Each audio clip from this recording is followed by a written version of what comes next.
Hello, everybody! It is 2 p.m., and it is I, Mr. Aaron, returning to you once again with some more Princess Pulverizer Grilled Cheese and Dragons. Now, you may remember, we left off yesterday. Princess Pulverizer had found a good deed to perform. She found out that the Queen of Schmurgermeister's jewels had been stolen by a giant ogre living out in the forest. And so she set out to go get the jewels back and return them to the queen. And so her plan was she got herself captured by the ogre, and the ogre, silly ogre, he forgot to lock the door. So she managed to sneak out, she got the jewels, but then she noticed a nice shiny sword next to the ogre, and she said, "Ooh, I should take that sword with me too." And attempting to get the sword woke the ogre up, and now she's back up in the top room of the tower, only now the door is locked because the ogre has learned his lesson. So, we will pick up right there. Oh, I think I may have gone a little bit ahead, but that's okay.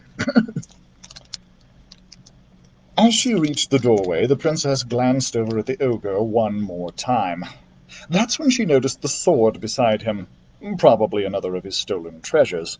Something like that might come in handy. Maybe she should just take it and... Before the princess could grab the sword, the ogre let out the loudest snore she had ever heard, and then he began to roll over. Yikes! Princess Pulverizer leapt out of the way just in time.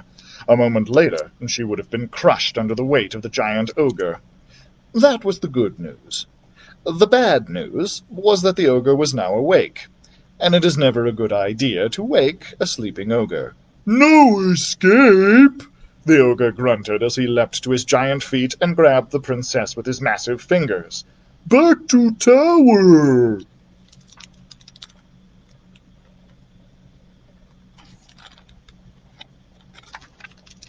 And with that, the ogre threw Princess Pulverizer over his shoulder and carried her back to the tower at the top of his castle. He put her down in the room, slammed the door, and locked it behind him. Clearly he had learned his lesson. The princess was trapped in the tower, stuck in there with all the smelly, moldy junk, and she had no way out. This was not part of the plan. "Let me out of here!" Princess Pulverizer shouted. "Let me out!" Chapter 5. Grrr! Princess Pulverizer was mad. Really mad. She couldn't believe she'd been stuck in the ogre's tower for a whole night. Her plan had been going so well. She'd gotten into the castle with no problems, she'd found the queen's jewels, and she'd stolen them back. But here it was the next morning, and she was still stuck in the ogre's castle. And it wasn't like anyone was going to be looking for her or even missing her. No one, not even her own father, would be expecting her. Not for a long while. After all, performing 8 good deeds took time. It would be weeks, maybe months, until the knights of the Scround Table would be sent to look for her. Not that she really needed help, because there had to be a way for her to get out. And if anybody could figure out how to escape, it was Princess Pulverizer. The ogre was big and strong, but he wasn't smart, and smart could always outsmart strong. That was why they called it Outsmart. All the princess had to do was think her way out of this mess. Except it was really, really hard to think on an empty stomach. Boy, was she hungry. Thump! Thump! Suddenly the whole castle began to shake. Thump! Thump!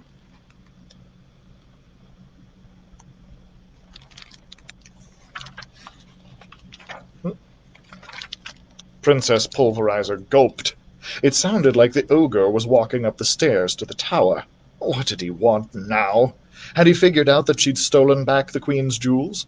Princess Pulverizer sure hoped not, because there was no telling what the big stupid lunk would do if he got angry. Sniff, sniff. Ew! As the ogre got closer, a terrible smell wafted into the tower. It smelled like dirty feet and underarm sweat. Princess Pulverizer frowned. That giant monster didn't just need a haircut. He needed a bath, too. Click! A moment later, the ogre opened the door. He shoved a bowl and a spoon into the princess's hand. "Food!" he bellowed. Then he turned and left the tower, locking the door behind him. The smell of dirty feet and underarm sweat filled the tower, and it didn't leave with the ogre. That was because it wasn't the ogre that smelled so bad. It was the gruel that he'd served her for breakfast.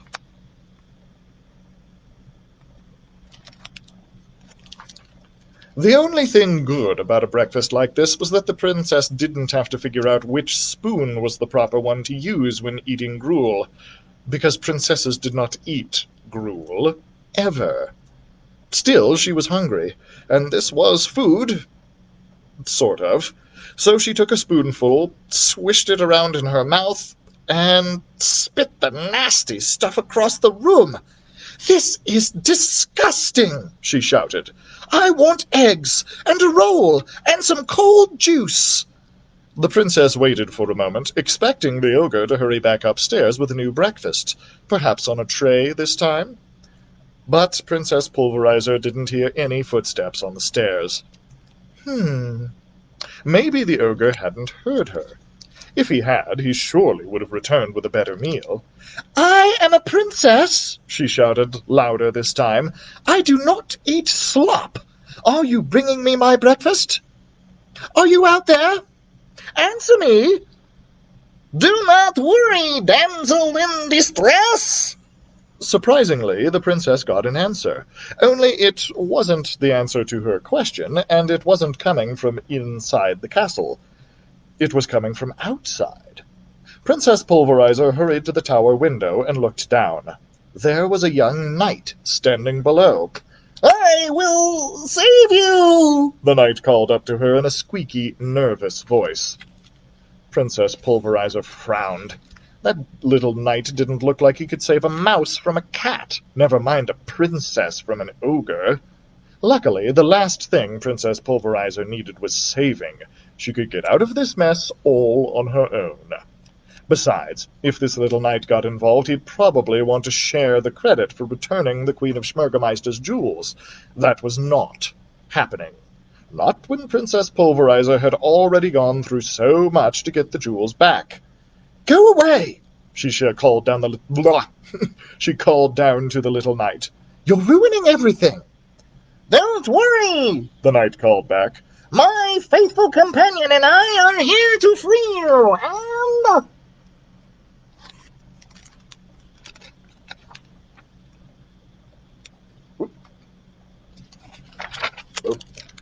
That was the last thing Princess Pulverizer heard from the little knight, because at just that moment the ogre rushed out of the castle. He scooped up the knight with one hand and threw him over his shoulder. With the other hand, he reached out and grabbed some sort of creature by the tail. The princess didn't have time to get a good look at what the creature was. All she knew was that it was bright green and nearly the size of a fat horse. Thump! Thump! The ogre was coming up the stairs again. By now the princess recognized his footsteps. Thud, thud, thud, thud. Those weren't the ogre's footsteps. They were loud and heavy, but they didn't belong to the ogre. They had to belong to the creature that had been captured along with the knight. Thud, thud, thud, thud. The princess heard a loud, mournful roar. It sounded way too loud for any human to make. Princess Pulverizer had no idea what kind of monster could make a loud, horrible noise like that. All she knew was she didn't want to meet him. A moment later, the tower door opened. The ogre stomped in and... clang! He dropped the little knight right on his armor-covered rear end. Then the ogre yanked at the creature's long, green, spiny tail and pulled him into the room.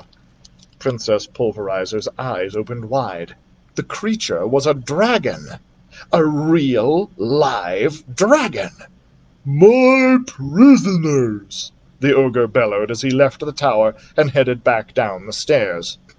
The loud crying started up again immediately. Surprisingly, the loud cries were coming from a human. The tiny knight was sobbing hysterically. Wow, for a little guy, he sure could make a lot of noise. Belch! Just then the dragon let out a giant burp. A horrible smell filled the air. It stank even worse than the gruel. "Sorry," the dragon apologized. "Sometimes when I eat too much I get a little gassy, and I had a huge breakfast today." Princess Pulverizer shook her head. She was stuck in a garbage-filled tiny tower with a gassy green dragon and a blubbering knight, and she had nothing to eat but gruel that smelled like feet and sweat. This quest had become quite a mess.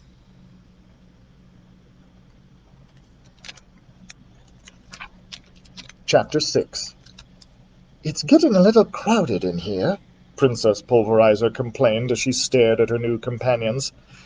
"And there's no way out, is there?" the knight said. Princess Pulverizer gave him a threatening stare. "Don't start that again," she warned him. The knight took a deep breath and choked back his cries. Then he bowed. "I am Lucas." "Don't you mean Sir Lucas?" Princess Pulverizer asked him. "Not exactly," Lucas told her. "I'm just a knight in training. Or I was until I left night school."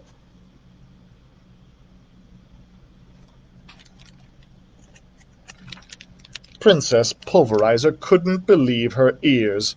This Lucas kid had left night school?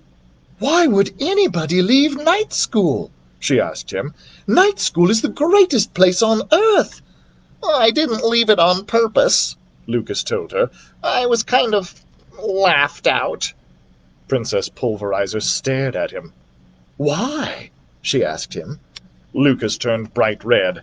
"I just couldn't do anything right," he told her. "I left my armor out in the rain overnight. Now look at it." The princess looked closely at Lucas's armor. It was covered with spots of rust. "That's not the worst of it," Lucas continued. "One time I was practicing fencing with my partner, and the visor on my helmet slammed shut. I couldn't see a thing, but I kept fencing." "That was very noble of you," Princess Pulverizer said. "It was very stupid of me," Lucas corrected her. "I kept waving my sword around and around, and I had no idea I was actually fencing with a tree branch until it fell on my head." Princess Pulverizer started to laugh. She stopped when she saw the expression on Lucas's face. "It's okay," Lucas told her. "Go ahead and laugh. Everybody else did." Princess Pulverizer smiled at him. "That really doesn't sound so bad," she said. "Certainly not bad enough to make you leave night school." "Well, there's also one more thing," Lucas said. "But it's really embarrassing." Princess Pulverizer stared at him. It would have to be pretty bad to be more embarrassing than fencing with a tree branch. "You see, Lucas began. He stopped mid-sentence and leapt up onto a wooden stool. "Mouse!" he shouted. Princess Pulverizer looked down. Sure enough, a little gray mouse was scooting across the floor. "You're afraid of a mouse?" she asked Lucas. He nodded. "I'm pretty much afraid of everything," Lucas admitted. "The other guys named me Lucas the Lily-Livered. That really hurt my feelings, so I left." "You left?" Princess Pulverizer asked him. "But where did you go? Where do you live now?" "I don't have a home," Lucas said. "I've just been wandering the woods. For a while I was alone, and then I met Dribble. It's been good to have a friend." "Dribble?" Princess Pulverizer asked. "What kind of name is that for a dragon?" "Well, what's your name?" Dribble asked her. "Princess Pulverizer," she replied proudly. "What kind of name is that for a princess?" Dribble asked her.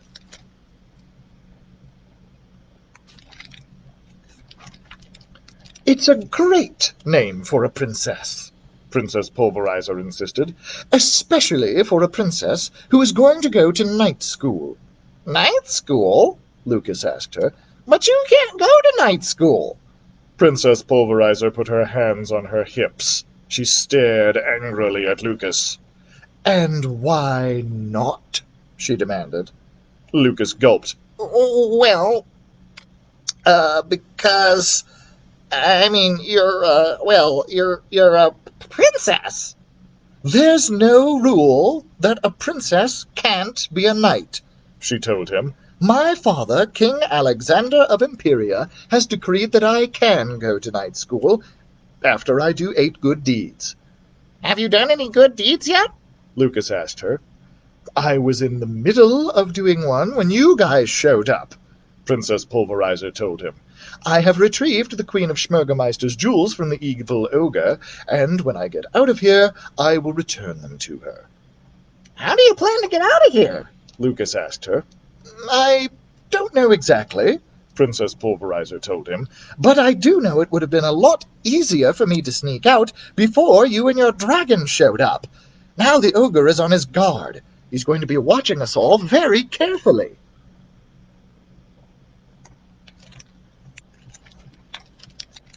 We just wanted to rescue you, Dribble told her. He let out another belch. The powerfully smelly wind knocked the princess to the ground. But not even a dragon burp could keep Princess Pulverizer down. She scrambled to her feet and glared at him. I don't need your help, Princess Pulverizer snapped at Dribble. Why does everyone think girls need rescuing? I can get out of here by myself, and I can do 8 good deeds all on my own. In fact, a smile flashed across Princess Pulverizer's face. Thanks to you, I'm going to get to do 2 good deeds today, she told Dribble. Thanks to me? Dribble asked her. Yep, the princess said. I'm going to steal that ogre's sword, and right before I leave the castle, I'm going to slay you.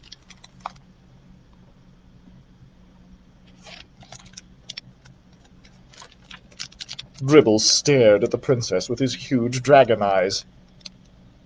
Why would you want to do that? He asked her. Because dragons are mean, Princess Pulverizer explained. They breathe fire and burn villages. Think of all the people I will save if I slay a dragon. But, Dribble stammered. He seemed too shocked to answer her. You can't slay Dribble, Lucas told the princess. He's my friend. He's not mean at all. Don't you breathe fire? Princess Pulverizer asked him. Sure, Dribble told her, but not to burn villages. Then what do you use your fire for? Princess Pulverizer asked. Lucas turned and smiled at Dribble. Show her, he said. She said she wanted to slay me, Dribble said sadly. A giant dragon-sized tear spilled out of his eye. Show her, Lucas repeated. Princess Pulverizer turned to Lucas. You're asking a fire-breathing dragon to breathe fire here? Are you nuts? He's gonna burn the place down with us in it. Wait and see, Lucas told her. You're never gonna believe what Dribble can do.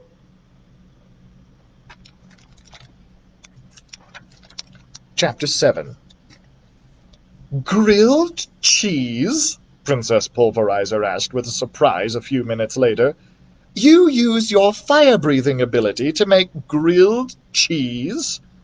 Dribble nodded and let out another blast of fire.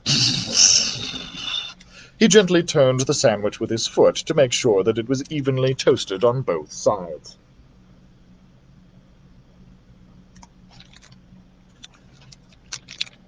Not just grilled cheese, Lucas corrected her. The greatest grilled cheese sandwiches you'll ever taste in any kingdom. He's an amazing chef. I've never heard of a dragon who was a chef before, Princess Pulverizer said. I've never heard of a princess who wanted to go to night school before, Dribble replied. Princess Pulverizer scowled. He had her there. Try a sandwich, Lucas told her. How do I know this evil dragon didn't poison it? Princess Pulverizer asked. Dribble looked at her sadly. I'm not evil. He let some wind out from under his tail, and terrible smell filled the air. Excuse me, he apologized. I'm gassy, but I'm not evil, he insisted. Dribble wouldn't poison anyone, Lucas assured Princess Pulverizer. You take a bite first, the princess ordered Lucas. Be my royal taster. If you say so, Lucas said with a shrug. He broke off a piece of the sandwich and popped it into his mouth. Limburger cheese, my favorite. Limburger is so smelly, Princess Pulverizer complained. Why not cheddar? Because Limburger cheese is what I have in my knapsack, Lucas said. Try it, you'll like it. Princess Pulverizer wasn't so sure, but she was hungry. A grilled cheese was definitely a step up from gruel. So the princess took a bite. She said, this is delicious. I told you so, Dribble said. I'm going to be a chef one day. The other dragons in your lair are lucky to have you, Princess Pulverizer told him. Another giant tear slid down Dribble's face. What did I say now? Princess Pulverizer demanded. It's just that the other dragons don't want Dribble in their lair, Lucas explained. They don't think dragons should use their fire breathing for good, so they kicked him out. Princess Pulverizer looked at Lucas and Dribble. You two are a real pair of misfits, aren't you? She said. What about you? Dribble asked. What about me? She conquered. Were you wandering around with a bunch of other princesses when you were captured? Dribble asked her. No, she replied. I'm doing this quest all on my own. So, basically, you don't fit in either, Dribble suggested. He has a point. Princess Pulverizer took another bite of her sandwich. This tastes really good, Dribble, she said, even if it does smell stinky.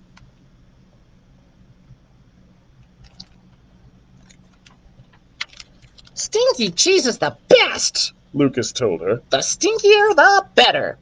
Suddenly, the ogre's grunts rang through the castle. Something smelly. I don't know what he's complaining about, Princess Pulverizer said. Has he smelled his pits lately? No, like smelly, the ogre bellowed. Stomp, stomp, stomp, stomp. Uh-oh, Lucas cried out. He's on his way up here. No more crying, the princess warned him angrily. But the ogre sounds really angry, Lucas said. He might hurt us, or worse. Don't worry, Princess Pulverizer told them. That ogre won't get near us. Who's going to stop him? Dribble asked her. Princess Pulverizer looked from the lily-livered knight in training to the gassy, not at all scary dragon. They weren't going to be much help. Who else? She asked them. Me, the mighty Princess Pulverizer. And that brings us to a chapter ending, guys, so that is where we are going to stop for today. I hope you enjoyed. If you did, be sure to tune in on Tuesday. Normally I would say Monday, but I am going to be on vacation on Monday. So it will not be Monday, it will be Tuesday that we'll be back at 2 p.m. So I hope you'll join us for the rest of Princess Pulverizer, Grilled Cheese and Dragons then. And of course, be sure to check out our other live programs, Toddler Time with Miss Becky, Stories with Sunny, and Creating with Constance. They do some pretty cool stuff. And I hope we're going to see you in the libraries, guys, but you can, of course, still get curbside pickup if you prefer. And you also have the option for digital content through the library's website at sweetwaterlibraries.com. Thanks so much for joining me, guys, and we'll see you next week.